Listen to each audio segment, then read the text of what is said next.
Selamat malam Bu Nur Saidah. Assalamualaikum warahmatullahi wabarakatuh.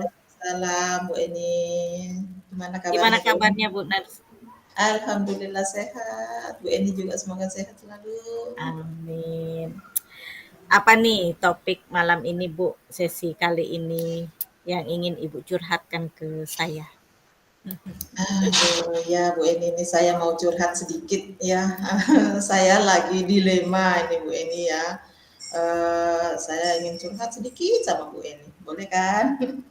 Boleh. Begini Bu Eni, saya punya murid ini ya karena kelas 2 SD gitu ya. Itu ada beberapa, bukan banyak sih, ada 2 orang sebenarnya murid saya ini sangat lemah dalam, menerima, pembelajaran, sangat lemah dalam pengetahuan. Bahkan belum bisa membaca Bu Eni, dan juga masih sulit dalam mengenal huruf gitu Bu Eni. Nah ini yang bikin saya bingung. Nah tetapi mau tidak mau anak itu karena rajin ya tetap saya naikkan. Akhirnya di kelas 3 sekarang itu masih belum bisa membaca dengan baik.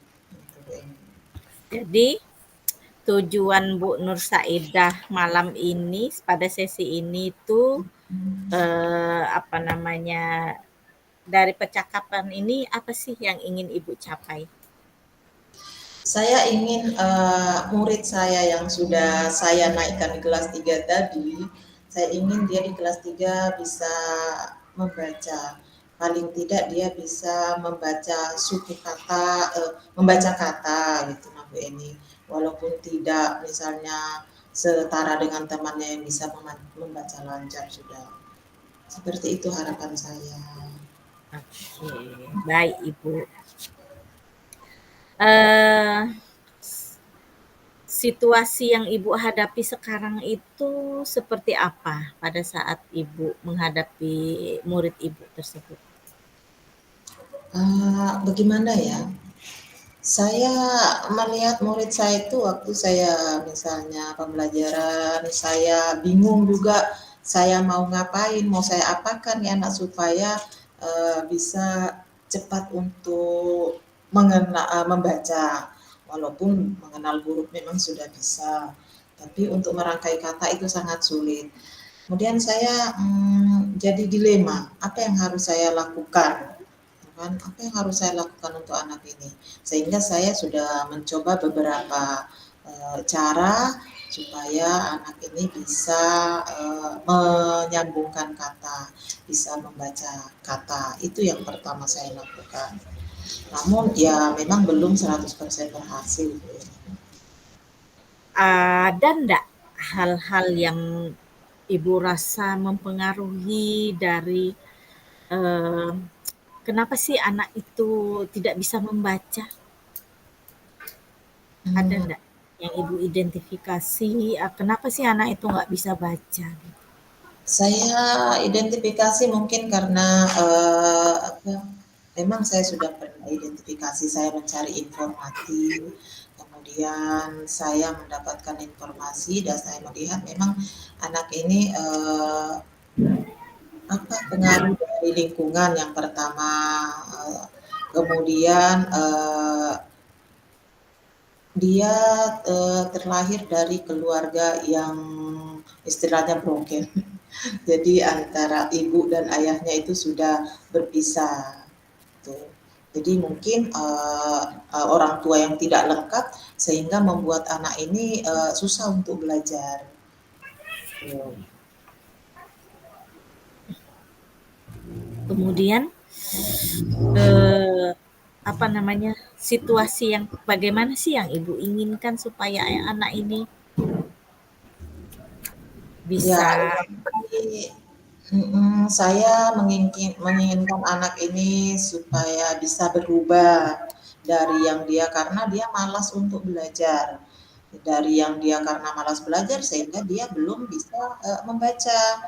Jadi saya menginginkan anak ini untuk rajin ya, lebih rajin lagi karena segala pembelajaran itu intinya ya bisa membaca dulu. Kalau misalnya dia tidak bisa membaca gambar aja tidak bisa, bagaimana dia bisa memahami pelajaran yang lain. Itu yang saya inginkan. Ada nggak Ibu pernah, eee, bekerja sama gitu dengan orang tua atau dengan lingkungannya? Eee, Saya sudah berusaha berkomunikasi dengan orang tua. Bahkan saya mendatangi rumahnya untuk bertanya bagaimana sih anak ini cara belajarnya di rumah. Tuh, apa yang dia lakukan. Selain itu saya juga bertanya misal berkolaborasi dengan rekan sejawat. Saya meminta saran dengan rekan sejawat apa yang harus saya lakukan untuk anak ini supaya pemahamannya bisa meningkat gitu. Nah, dari orang tuanya itu menyampaikan bahwa memang anaknya susah untuk dikasih tahu, susah untuk disuruh belajar karena lebih banyak membantah dengan ibunya. Karena anak ini tinggal dengan ibunya dan neneknya, orang tua dari ibunya. Bisa. dari itu, apa sih tindak lanjut Ibu supaya orang tua itu bisa lebih perhatian dengan anaknya? Ada nggak yang Ibu lakukan? Jadi saya selain saya mendidik, membimbing anak itu dengan cara lemah lembut, dengan cara membujuk, karena kalau di rumah sepertinya saya, kalau di sekolah saya lihat ini anak seperti kurang perhatian gitu kan, karena ada bersaudara berapa, kemudian ada sepupunya di situ. Jadi di dalam rumah itu terlalu banyak anak sehingga mungkin dia merasa kurang perhatian. Jadi saya mengajak orang tuanya supaya tidak selalu memarahi, tidak selalu memaksakan apa yang diinginkan orang tuanya.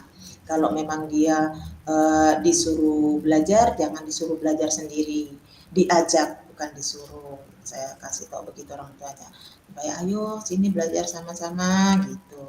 Kan jangan disuruh belajar sendiri karena selama ini orang tuanya katanya menyuruh anaknya udah belajar sendiri sehingga anak itu memang susah untuk disuruh belajar gitu. Jadi saya mengajak Kemudian orang tuanya untuk tidak memaksakan kehendak orang tuanya bahwa anak itu harus belajar siang, malam, tidak. Kapan dia mau, misalnya diajak belajar, baru begitu. kalau dengan rekan sejawat, apa yang Ibu lakukan dengan rekan sejawat supaya anak ini bisa gimana gitu? Supaya ada Ibu ada bantuan di sekolah gitu? Ya. Kalau dengan rekan sejawat saya juga bertanya, berkolaborasi dengan rekan sejawat dan ketika misalnya rekan sejawat karena kami kelas paralel, kelas 2 itu sampai 3 kelas, ketika melakukan kegiatan atau permainan, rekan sejawat mengajak ayo kita bermain bersama. Nah, kalau misalnya ramai-ramai, anak itu biasanya karena ada temannya di eh, kelas sebelah, jadi dia ikut akhirnya dengan temannya yang akrab hari-hari, setiap hari berteman akrab, itu dia lebih cenderung lebih apa namanya bersemangat daripada dengan temannya yang hanya ketemu saat di sekolah saja. Kemudian ada ndak yang Ibu lakukan selain itu gitu? Bekerja sama dengan orang tua supaya mengawasi atau mendampingi anaknya saat belajar, kemudian bekerja sama dengan rekan sejawat tadi, ketika ada pembelajaran karena ada paralel mereka pada saat game tadi ya Bu. Kemudian ada ndak yang Ibu lakukan lagi supaya anak ini lebih ada apa khusus gitu yang Ibu lakukan ke anak ini? Saya melakukan seperti ini Bu, kalau misalnya dalam pembelajaran itu saya selalu mendekati, kalau misalnya di dalam kelas atau dalam kegiatan apa saja, saya selalu mendampingi anak itu, saya selalu mengajak. Jadi seolah-olah saya itu kasih sayang saya lebih banyak ke anak tersebut gitu. Jadi dibanding dengan anak yang lain yang semangatnya memang sudah mau belajar. Nah, untuk menimbulkan semangat anak ini mau belajar, sehingga saya selalu mendekati, selalu mengajak apabila ayo kita ke sini, ayo misalnya si Rafa dengan ibu saja. Nah, dia semangat kalau misalnya saya ada beberapa anak saya bagi kelompok, kemudian siapa yang mau ke satu kelompok dengan ibu gitu. Nah, kalau dia terdiam, ibu sudah Rafa ikut ya, kelompoknya ibu di sini. Gitu. Jadi dia misalnya bersemangat kalau misalnya selalu diajak, selalu saya dekati dengan apa gaya seorang ibu, bukan gaya seorang guru ya. Gitu. Oke. Jadi di dalam kelas, Ibu juga melakukan apa ibaratnya lebih perhatian khusus ya, Bu, ya? Di dalam Nah, kelas kepada anak tersebut, dengan mengajarinya lebih khusus dibandingkan dengan anak-anak yang lain. ya. Kemudian adakah yang Ibu lakukan misalnya, mengambil-ngambil waktu khusus atau di luar misalnya Ibu merencanakan sesuatu gitu? Mhm. Di luar kelas? Eee, saya begini Bu, selain di dalam pembelajaran itu saya dampingi secara khusus, saya juga menambahkan waktu. Jadi saya apa, kalau misalnya sudah pulangan, saya menambah waktu 30 menit khusus untuk anak tersebut. Jadi saya, membimbing apa ya, mengeleskan tetapi masih di dalam, sekolah, dalam kelas. Jadi, saya, komunikasi dengan orang tuanya bahwa si anak ini akan terlambat pulang, jemputnya setelah 30 menit temannya pulang, gitu. Jadi saya memberikan, bimbingan belajar selama 30 menit di dalam kelas.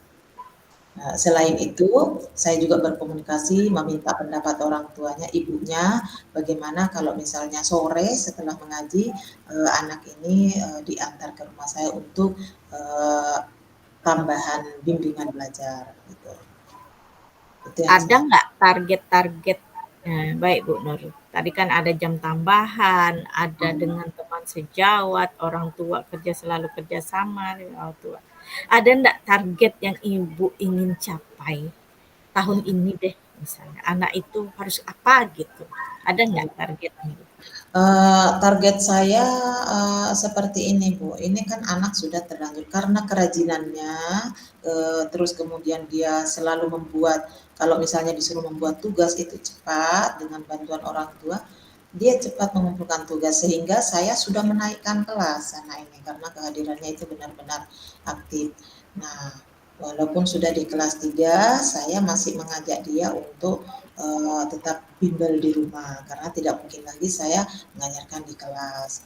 Nah, jadi target saya itu minimal dia bisa membaca kata per kata, untuk persiapan dia ke kelas 4 nanti. Jangan sampai dia sudah kelas 4, kelas 5 belum bisa membaca kata. Tuh, alhamdulillah, keinginan saya seperti itu. Itu yang saya Baik. Alhamdulillah Bu Nur, mantap Bu Nur targetnya. Semoga nanti bisa anak itu apa namanya harapan kita ya Bu ya, anak iya, itu bisa sesuai bisa membaca. Pastinya target iya, kita sederhana aja, yang penting bisa membaca sederhana. ya Bu Nur. Naik kelas nggak tahan ya Bu Nur ya. Iya. Kemudian apalagi nih? Ada lagi ndak yang lain yang ingin Ibu lakukan? Saya walaupun dia sudah di kelas 3, saya tidak melepaskan tanggung jawab dengan guru kelas 3. Saya Mhm, tetap, memantau dia, kalau mhm. misalnya jam istirahat atau pas ketemu di depan kelas atau di mana saya selalu menyapa, saya selalu berkata, "Bagaimana perkembangannya?" Saya selalu tanya, "Tadi malam belajar enggak?" Dia selalu menjawab jujur, "Kalau dia belajar, saya belajar membaca Bu Guru." Kalau dia misalnya tidur, saya ketiduran, capek, oh iya. Jadi saya selalu memantau, ya, memantau dia, selalu mengajak dia. Nah, tapi selalu sampai sekarang saya masih mengadakan bimbel untuk dia di rumah. Itu yang tetap saya lakukan. Jadi, apa yang akan dilakukan Ibu setelah sesi ini? Alternatif tadi kan ada beberapa alternatif nih, Bu. Jadi Hmm. apa yang Ibu lakukan setelah sesi ini? Hmm. Setelah alternatif ini saya ingin selalu berkolaborasi dengan guru kelas tiganya. Saya ingin bertanya perkembangannya dia, kemudian bertanya masih kelemahannya dia sampai di mana, perkembangannya dia sampai di mana. Guru Kira-kira kira-kira kapan itu, Bu? Nah, insya Allah ini kan kita masih MPLS, Ya, jadi masih belum ada kegiatan pembelajaran yang apa namanya yang aktif, benar ya. iya. Jadi insya Allah di minggu eh, minggu terakhir kita selesai MPLS, insya Allah saya mulai melaksanakan kegiatan itu. Terus rencana Ibu itu siapa-siapa aja gitu yang bisa Ibu, ajak kerjasama? Ya, tentunya saya berkolaborasi dengan guru kelasnya, guru kelas 3. Selain itu juga ada guru-guru yang lain termasuk guru agama, guru bahasa Inggris, guru PJOK itu. Karena sekarang di kelas 3 kan itu sudah ada bahasa Inggris. Jadi saya selalu ingin berkolaborasi, berkomunikasi dengan guru-guru yang lain yang eh, akan berhubungan langsung dengan anak tersebut. Dan tidak lupa saya juga selalu berkomunikasi dengan orang tua. Itu yang saya lakukan. Oke, Bu. Terus bagaimana sih, Ibu itu bisa memastikan ini bisa berjalan itu bagaimana? Uh, saya dengan niat yang tulus ya, dengan doa mudah-mudahan ini bisa berjalan dengan baik karena seiring perkembangan waktu saya selalu mantau dia. Alhamdulillah dia mau kalau mendengarkan apa yang saya apa namanya katakan. Bahkan waktu naik kelas kemarin dia orang tuanya ibunya sempat ngomong sama saya.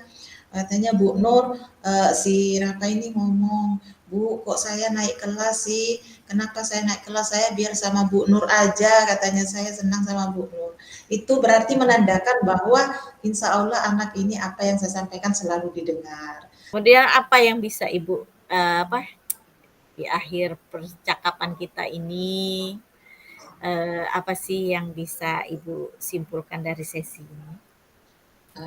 Dari hasil percakapan kita ini, yang pertama saya apa merasa terbantu, pemikiran saya menjadi terbuka dari apa yang Ibu sampaikan. Saya bisa menyimak, jadi Ibu bisa mengeluarkan, saya juga bisa mengeluarkan apa yang ada dalam hati saya, yang tadinya saya masih dilema. Setelah pertemuan ini saya menjadi plong dan lebih bersemangat lagi untuk menuntun si anak tersebut. Itu yang saya rasakan. Saya lebih bersemangat lagi. Eee, Bu sudah bersemangat, kemudian, dari sesi ini apa sih yang wawasan atau pengalaman yang paling dalam, pengetahuan yang paling dalam yang Ibu dapatkan dari sesi ini? Dari sesi coach malam ini antara Iya, Ibu dengan saya merasa baru apa ya uh, di supervisi, merasa baru di supervisi. Pengalaman yang sangat luar biasa, seperti memberikan bimbingan kepada saya. Jadi apa ya, saya mendapatkan pembelajaran yang luar biasa dari pertemuan kita ini, sesi kita ini, yaitu tentang bagaimana untuk menghadapi anak yang memiliki apa pengetahuan yang lemah, yang memiliki lahir dari keluarga yang tidak harmonis, dengan kata kasar tidak harmonis karena memang orang tuanya hanya tunggal. Dia ditinggal oleh orang ayahnya, tetapi bukan ditinggal menghadap Allah, ditinggal dengan perempuan yang lain. Jadi itu yang membuat saya, oh, kita harus menghadapi anak ini bukan harus dengan kekerasan, tetapi kita mengajak, menuntun apa yang dia inginkan. Kita berpihak pada anak. Jadi saya menjadi lebih pemahaman saya terhadap cara membimbing anak yang baik di malam ini saya dapatkan dari al hasil apa yang Ibu terangkan kepada saya. alhamdulillah. Jadi dapat nih ya, Bu, ya, dari sesi percakapan kita, Ibu sudah dapat apa, cara penyelesaiannya, solusinya. Jadi plong Alhamdulillah. sudah ini, Bu. Plong. Jadi Alhamdulillah. plong. Jadi, tadi Ibu sudah menyampaikan bahwa anak-anak yang tidak bisa baca kalau kita selalu intinya kan begitu ya, Bu, ya. Kalau Ya, kita urus dengan baik, kita selalu dampingi, kita bekerja sama, berkolaborasi dengan berbagai pihak, orang tua, teman, anak iya. itu akan juga bisa nanti ya, Bu. Insya Tidak ada Allah. yang tidak bisa ibaratnya Tidak ya, ada Bu, yang ya. tidak bisa. Insya Tidak ada Allah. yang tidak bisa di Tidak dunia ada yang ini. tidak Apa bisa. yang selama kita masih mau, ada niat baik dan sebagainya ya, Bu, ya. Alhamdulillah Ya, saya benar senang sekali. sekali, Bu, malam ini. Di samping Ibu sudah menyampaikan, ada satu apa hal yang juga saya menjadi pembelajaran buat saya bahwa jangan pernah putus asa ya, Bu, ya. Benar Ketika sekali. menghadapi anak yang kurang. Karena mungkin kurang itu bukan maunya dia, mungkin karena ada hal-hal yang lain. Ya, Ibu, Benar ya. sekali. Benar sekali. Kemudian dari ini saya sih pengen terus dan terus kita melakukan percakapan, Iya, Bu, benar sekali. bicara, Saya juga. curhat-curhatan, tapi sisi juga yang memisahkan kita ya, Bu. Lain Benar. kali kita akan mungkin ada hal-hal yang mungkin yang kita bahas bisa kita sharingkan, yang bisa Semoga. kita pecahkan bersama ya, Bu, ya. Amin. Semoga insya Allah. Terima kasih Bu Nur Saidah, sehat Sama-sama. selalu, Amin. Sama-sama Bu semoga Eni. bahagia. Kemudian nanti bersama muridnya, saya selalu berdoa semoga Ibu berhasil mencapai Amin. targetnya ya Ibu. Terima kasih Bu Eni. Oke Bu, selamat malam. Assalamualaikum warahmatullahi wabarakatuh. Waalaikumsalam warahmatullahi wabarakatuh.